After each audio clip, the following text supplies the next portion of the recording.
नमस्कार। उदय लाबनिकी खोज रे आमे आज एमिति किछि रहस्य उन्मोचन करिवु आठगड़ सहर निकट रे थिबा नुआगड़ मुंडिया गणेश मुंडिया उपरे जहाँकि दीर्घ वर्षर अनुसंधान आज आमर सफलता हेबाकु जाउछि बा सफलता पाइछि। आमे आपनकु सीधा सड़क नै जाउछु जे नुआगड़ मुंडिया निकट रे थिबा गणेश मुंडिया रे आपनकु दृश्यगत करिवे प्रभु विघ्न विनाशक प्रभु गणेश केमिति शोभावर्धन करिसेंती गणेश मुंडिया परे। आसंतु सीधा सड़क उदय लाबनिकी खोज रे आपण आम सहित जोड़ी हुंतु। आपणकु उदय लाबन्य माध्यम रे आठगड़ सहर निकट रे थिबा ये होची नुआगड़ मुंडिया गणेश मुंडिया। नुआगड़ मुंडिया एबे हसिबा आरंभ करिछि जने साधु रहिया फल तापर विभिन्न प्रकार गछ लागी गलानी। ये देखुचंती जो नुआगड़ मुंडिया निकट थिबा गणेश मुंडिया एवं गणेश मुंडिया पहाड़टी को जो रास्ता काम संपूर्ण ठिकादार ताकू ताड़ी देले। आम आपको आज देखु जे नुआगड़ मुंडिया निकट थिबा गणेश मुंडिया सापुआ नदीर कूले कूले रही गणेश मुंडिया।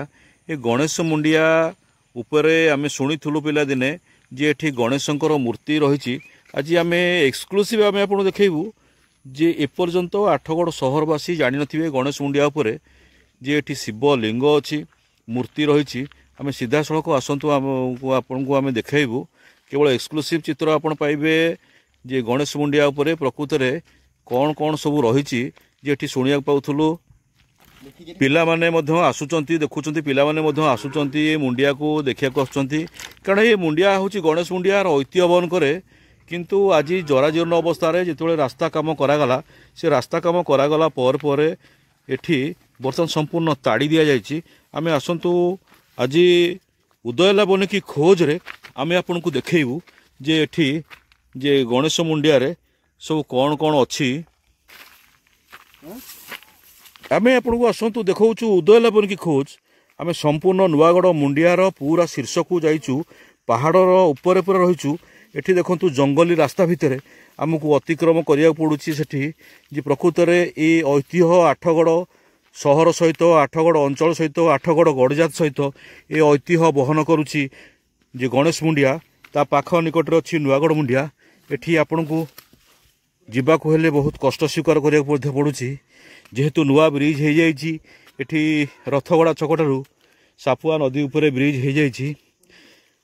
आमको मध्य धईसे लगुच उपरकू जावा बेलू जेहेतु ये कला पहाड़ उपर को आम शीर्ष को जाऊँ आपण किसी पिला साहाय्य सहयोग स्थानीय पिला सहयोग आम आज चढ़िया चेष्टा करूँ। जदि विगत 25 वर्ष 30 वर्ष तलर कथा कहवा आम अनेक थर चेष्टा करूँ किंतु आ ऊपर को आसी पार नथुलु। एठी देखंतु एठी किछि गात आकृति रही आ एठी मध्य ये सबू बोध हुए लिंग सब सब लिंग शिवंक लिंग देखंतु आमे सीधा सड़क देखौचु ये हूँ शिवंक लिंग। बोध हुए आठगड़ गड़जातर आठगड़ राजा जेते बेले ए गड़ सृष्टि करथिले एठो आपन को आमे देखौचु पहाड़ उपर देखै दूचु। ये संपूर्ण परिवेश देखंतु ये ब्रिज रही नुआ ब्रिज सापुआ नदी उपरे अपर पटरे आठगड़ सहर निकट रे जेतेबेले झुलन मंदिर पाखापाखी अंचल रे आठगड़ गड़जातर राजा तैयारी करथिले आठगड़ गड़ को सृष्टि करथिले सेतेबेले बोध हुए एई गणेश मुंडिया रे आठगड़ राजा बोधे तैयारी करथिले प्रतिष्ठा करथिले शिवलिंग। देखंतु से शिवलिंग एबे भी शिवलिंग आकृतिर रही।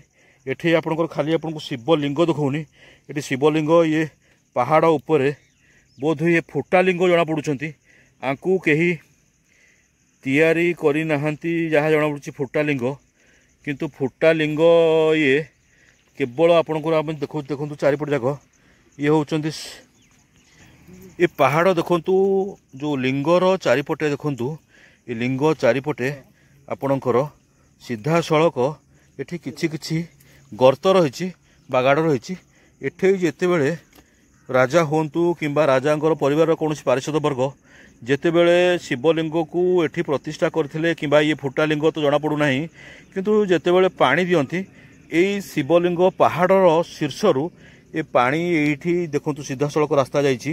ये रास्ता रे आपनकर जो पहाड़ ऊपर देखि पानी एई पटे बाहर जाए। आमे आपनको देखौचु आउ टिके आपनको निकट को नै जाउछु जेहेतु अजस्र कंटा फिरिक कंटा विभिन्न प्रकार कंटा सब रही एठी जीवा बहुत कष्ट पिला मानकु आज आम बाट देखई पिला माने एठी देखंतु एठी गोटे आम देखलु ये भी मध्य फुटालिंग आकु बोधे जना पड़ुछि किछि खोला जाई पारे नहीं ये होछि फुटालिंग निहाती कम रे कह जाई पारे आम दुईटे देखलु एठी गोटे होछि फुटालिंग एठी आपण चारिपट जगह देखुतु जे प्रकृत में आठगड़ राजा जितेबले एठार शासन करते गड़जात प्रतिष्ठा करते झुलन मंदिर निकट में सेतेबले बोध हुए आठगड़ राजा ये फुटा लिंग को आविष्कार करथाइपारती तो सेतेबले आमे पिलादिने मध्य शुणिथिलु जे नुआगढ़ मुंडिया गणेश मुंडिया उपरे संपूर्ण रही फुटा लिंग रही गणेश रही ये देखुं फुटा लिंग देखु ये फुटा लिंग को सबू दर्शन करने ये प्रत्येक दिन पिला माने जमी पिकनिक सब पिला आसती पिला गाड़ी रही छोट पिला सब पाठ पढ़ुं स्थानीय अंचल से युवक मान सहयोग आज आम ये नुआगढ़ मुंडिया गणेश मुंडिया उपरे सीधा सड़क चढ़ीचु अच्छा पिला माने अच्छी पिला माने सब केबेठु देखिल पहाड़ उपरको आसिल केबेठु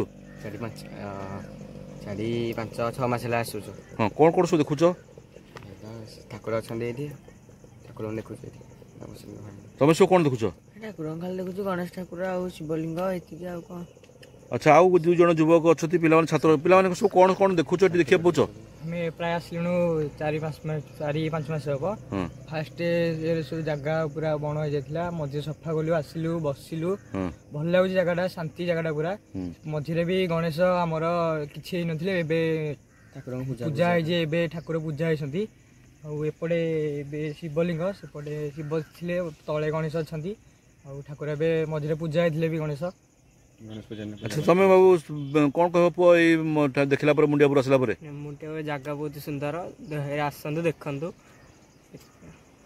देखु से पिला बर्तमान गणेश जो रही पहाड़ खोल भितर गणेश रही जहाँ नहीं गणेश मुंडिया बोली कह जाए आमर से पिला दिने शुणिलु ये गणेश मुंडिया उपरे गणेश रोच प्रकृत में दीर्घ 40 वर्ष 50 वर्ष तौक जा ये देखुं संपूर्ण ग्रीनरी ग्रीनरी लगुच बिल धान बिल सूर्य अस्तगामी सूर्य आन्यपटे आपड़ जदि देखिए सापुआ नई कुलुकुलु नाद हो सापुआ नई बोही जाऊँगी आउ किछि पिला बर्तमान जितेबाला जो ब्रिज टी होगला किछि पिला माने जितेबाला बुलिया आसिले पहाड़ ऊपर को आसिक देखती जे एठी प्रकृत में शिव रही शिवंकर लिंग रही एवं ता संगे बर्तमान एठी गणेश रही आमे आपन को टिके देखाऊँ दृश्य देखाऊँ आज प्रकृत में दीर्घ वर्षर अनुधान पर बहुत चेष्टा करूँ पहाड़ ऊपर को आसापी अनेक थर मु चेष्टा करियापी ऊपर किंतु आसीपार ना कि जो ब्रिज होगला ब्रिज है आज किसी पिला साहाय्य सहयोग नहीं आज आम पूरा संपूर्ण आपण को दृश्यगोचर करुचु उदयलापन की खोज ये प्रकृत में गणेश मुंडिया उपरे गणेश रही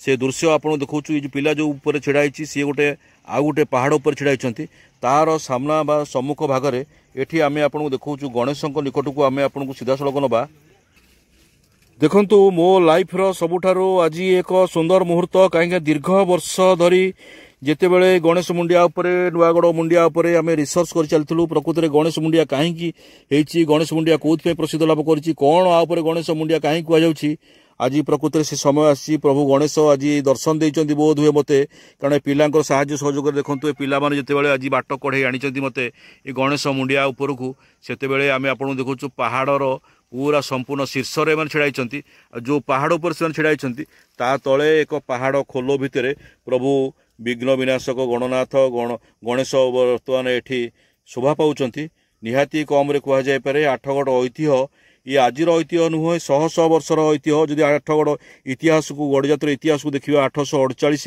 847 वर्षर इतिहास आठगड़ सहर को देखा 200 रु अधिक वर्ष हम आठगड़ सहर इतिहास तेणु एभली अवस्था ये गणेशंकर पत्थर मूर्ति कहीं केउ कालरू कौ राजा राजुड़ा शासन समय आ भितर किए प्रतिष्ठा करते कि नहीं प्रकृत में ये चित्र बयान करुच्ची आठगड़ सहर निकट ये जो गणेश मुंडिया पूजा तो पाऊना किंतु पिला माने जहाँ कहते किछि गणेश पूजा दिन एठी किछि दीप दि जाइए पिला माने किछि आछंती दीप देइछंती भोगराग करिसंती एठी देखाउछि सीधा सड़क आमे आपन को देखौछु एठी मध्य चित्र आंतु प्रभुंकर किभली भाव में प्रभु विराजमान करिसंती आमे आपन को देखौछु एई कांथेरे आपन देखौछु गणेश को देखौछु प्रकृत में जी भी ए गणेश मुंडिया को ଆସିଛନ୍ତି ଏଠି ପଥରର ଖୋଦେଇ କରିଛନ୍ତି ଗଣନାଥଙ୍କୁ ଆ ଭିତରେ କାଟିକି ପଥରରେ କାଟିଛନ୍ତି ଏବଂ ଶୋଭାବର୍ଦ୍ଧନ କରୁଛନ୍ତି ଗଣେଶ ମୂଷିକ ବାହନ। ଆଉ ଦେଖନ୍ତୁ ଏଠି ପାହାଡ଼ର ଭିତରେ ଆମେ ଆପଣଙ୍କୁ ଦେଖାଉଛୁ ସିଧାସଳଖ ଆପଣ ଏଠି ପାହାଡ଼ର ଗଣେଶଙ୍କର ସମ୍ମୁଖ ଭାଗରେ ମୂଷା ରହିଛନ୍ତି ତାଙ୍କର ବାହନ ହେଉଛନ୍ତି ମୂଷିକ। ତେଣୁ ନିଶ୍ଚିତ ଭାବରେ କୁହାଯାଇପାରେ ଇଏ ଆଠଗଡ଼ର ସହରର ଐତିହ୍ୟ ବହୁ ପ୍ରାଚୀନ। ଏଠି ମୂଷିକ ରହିଛନ୍ତି ତାଙ୍କ ସମ୍ମୁଖ ଭାଗରେ ରହିଛନ୍ତି ପ୍ରଭୁ ବିରାଜମାନ କରିଛନ୍ତି ଗଣନାଥ ବିରାଜମାନ କରୁଛନ୍ତି। ଆଉ ଏଭଳି ଅବସ୍ଥାରେ ୟାକୁ ରାଜ୍ୟ ସରକାର ହୁଅନ୍ତୁ ପ୍ରତ୍ନତାତ୍ତ୍ୱିକ ସଂସ୍ଥା ହୁଅନ୍ତୁ ସରକାର ହୁଅନ୍ତୁ ଆକୁ ନିହାତି କମରେ ଏକ ଇକୋ ଟୁରିଜିମ୍ ସେଣ୍ଟର ଏଠି ପ୍ରତିଷ୍ଠା କରିବା ନିହାତି ଆବଶ୍ୟକ। ଯେ ପାଖରେ ଅଛି ନୂଆଗଡ଼ ମୁଣ୍ଡିଆ। ଇଏ ହେଉଛି ସେହି ଶିବଲିଙ୍ଗ ଫୁଟାଲିଙ୍ଗ ଯେଉଁ ଫୁଟାଲିଙ୍ଗ ରହସ୍ୟ ଉନ୍ମୋଚନ କରିବ ଆଗାମୀ ଦିନମାନଙ୍କରେ। କାରଣ ଆମେ ଅନେକ ବର୍ଷ ହେଲାଣି ସାମ୍ବାଦିକତା କରିବାର 36 ବର୍ଷ ହେଲାଣି। ଆ ଭିତରେ ଆମେ ଅନେକ ଥର ଗଣେଶ ମୁଣ୍ଡିଆ ଉପରେ ଆସିବାକୁ ବହୁତ ଚେଷ୍ଟା କରିଛୁ। 36 ବର୍ଷ ସିନା ସାମ୍ବାଦିକତା କିନ୍ତୁ ମୋତେ 57-58 ବର୍ଷ ହେଲାଣି। ମୁଁ ପ୍ରାୟ 40 ବର୍ଷ କି 45 ବର୍ଷ ଭିତରେ ଏ ଗଣେଶ ମୁଣ୍ଡିଆ ଉପରକୁ ଆସିବା ପାଇଁ ବହୁତ ଚେଷ୍ଟା କରିଛି କିନ୍ତୁ ଚେଷ୍ଟା ଆମର ବିଫଳ ହୋଇଥିଲା। କାରଣ ବଣ ଜଙ୍ଗଲ ଘେରା ଅଞ୍ଚଳ ଭାବରେ ଥିଲା। ଆ ଉପରକୁ ଆସିବା ପାଇଁ ଅନେକ କଷ୍ଟ ସ୍ୱୀକାର କରିଥିଲୁ କିନ୍ତୁ ଆଜି ଯେତେବେଳେ ପାଖରେ ଏକ ବ୍ରିଜ୍ ହେଇଗଲା ଆଉ କିଛି କିଛି ପିଲାଙ୍କ ଏଇ ଯେଉଁ ପିଲାମାନେ ଦେଖୁଛନ୍ତି ଏ ପିଲାମାନେ ପ୍ରତ୍ୟେକ ଦିନ ଆସୁଛନ୍ତି ବୁଲିବାକୁ ଗଣେଶ ମୁଣ୍ଡିଆ ଉପରକୁ। ସେଇମାନଙ୍କର ସାହାଯ୍ୟ ସହଯୋଗରେ ଆଜି ପ୍ରକୃତରେ ଉଦୟଲାବଣ୍ୟ ଗଣେଶ ମୁଣ୍ଡିଆ ଉପରେ ଆବିଷ୍କାର କରିଛି। ଦେଖୁଛନ୍ତି ଇଏ ହେଉଛି ଫୁଟାଲିଙ୍ଗ। ଖାଲି ଫୁଟାଲିଙ୍ଗ ନୁହଁ ଆର ଚାରିପାଟି ପାର୍ଶ୍ୱିକ ଦେଖୁଛନ୍ତି ଫୁଟାଲିଙ୍ଗରୁ ସିଧାସଳଖ ଯାଇଛି ପାଣି ଯାଇଛି ତଳକୁ ପାହାଡ଼ ତଳକୁ ପାଦ ଦେଶକୁ। ଯେତେବେଳେ ଫୁଟାଲିଙ୍ଗରୁ ପାଣି ବାହାରେ ନିଶ୍ଚିତ ଭାବରେ ପାଣି ବାହାରୁଥିବ କାରଣ ଏ ଯେଉଁ ପାଣି ବାହାରୁଥିବ ତଳକୁ ଯାଉଥିବ। ଆକୁ ବର୍ତ୍ତମାନ ପ୍ରତ୍ନତାତ୍ତ୍ୱିକ ସଂସ୍ଥା ଆଗେଇ ଆସିବା ଦରକାର ଯେ ଫୁଟାଲିଙ୍ଗ ନିକଟରେ ତାର ମୋର ପଛପଟେ ରହିଛନ୍ତି ପ୍ରଭୁ ବିରାଜମାନ କରିଛନ୍ତି ଗଣନାଥ ବା ଗଣେଶ ପୂଜା ପାଉଛନ୍ତି। ତାଙ୍କର ସମ୍ମୁଖ ଭାଗରେ ଏକ ରହିଛି ଗଣେଶଙ୍କର ବାହକ ହେଉଛନ୍ତି ମୂଷିକ। ମୂଷାଙ୍କର ମଧ୍ୟ କାନ୍ଥ ଭିତରେ ଶୋଭା ପାଉଛି। ଏହାରି ଭିତରେ ଯଦି ସମ୍ପୂର୍ଣ୍ଣ ଆମେ ଦେଖିବା ଯେ ଗଣେଶ ମୁଣ୍ଡିଆ ସମ୍ପୂର୍ଣ୍ଣ ଭାବରେ ଆଠଗଡ଼ ସହର ଆଠଗଡ଼ ଗଡ଼ଜାତ ସହିତ ନିଶ୍ଚିତ କିଛି ରହସ୍ୟ ରହିଛି ଯେଉଁ ରହସ୍ୟକୁ ଉନ୍ମୋଚନ କରିବା ପାଇଁ ଆମେ ଅନୁରୋଧ କରିବୁ ରାଜ୍ୟ ସରକାରଙ୍କ ନିକଟରେ ପ୍ରତ୍ନତାତ୍ତ୍ୱିକ ସଂସ୍ଥା ନିକଟରେ ସେମାନେ ଆସନ୍ତୁ ଆଠଗଡ଼ ସହର ଏ ଗଣେଶ ମୁଣ୍ଡିଆ ନୂଆଗଡ଼ ମୁଣ୍ଡିଆରେ ନିହାତି କମରେ ଆକୁ ବୁଲାବୁଲି କରନ୍ତୁ ରିସର୍ଚ୍ଚ କରନ୍ତୁ ଯେ ପ୍ରକୃତରେ ଜାଣିପାରିବେ ଆଠଗଡ଼ ସହର ସହିତ ଗଣେଶ ମୁଣ୍ଡିଆର କ'ଣ ତାତ୍ପର୍ଯ୍ୟ ରହିଛି। ରହୁଛୁ ବନ୍ଦେ ଉତ୍କଳ ଜନନୀ। ମୁଁ ଓଡ଼ିଆ ମୋ ଭାଷା ଭାରି ବଢ଼ିଆ ଗର୍ବରେ କହିବା ଆମେ ଆଠଗଡ଼ିଆ। ଜୟ ହିନ୍ଦ।